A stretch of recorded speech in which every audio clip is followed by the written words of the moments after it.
এই জন্য কেউ যদি ঈমান আনে আর তাকওয়া অবলম্বন করে, এই দুটি জিনিস যদি কারোর ভিতরে থাকে, তাহলে আল্লাহ সুবহানাহু ওয়া তাআলার ওয়াদা হলো আসমান এবং জমিন থেকে বরকতের সমস্ত দুয়ারগুলো তার জন্য কি করে দেওয়া হবে? খুলে দেওয়া হবে।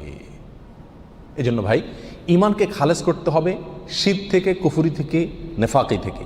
শিরক, কুফর, নেফাক এগুলো থেকে ঈমানকে পরিচ্ছন্ন করতে হবে আর তাকওয়া অবলম্বন করতে হবে। তাকওয়া কি? তাকওয়া হলো আল্লাহর ভয়ে যে কোনো হারাম কাজ থেকে বেঁচে থাকা।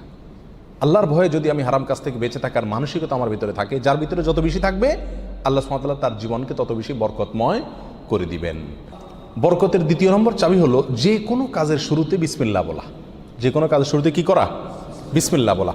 নবী আলাইহিস সালাম বলেছেন, তোমাদের মধ্যে কেউ যখন খানা শুরু করে এবং সে যদি বিসমিল্লাহ বলে, তো শয়তান তার সাথে ওই খাবারে যোগ দিতে পারে না, ভাগ বসাতে পারে না। যেটুকু আছে সেটুকু তার জন্য কল্যাণ বয়ে আনে, কল্যাণ করা হয় খাবার। অনুরূপভাবে কেউ যদি বাসা বাড়িতে প্রবেশ করে, বিসমিল্লাহ বলে ঢুকে,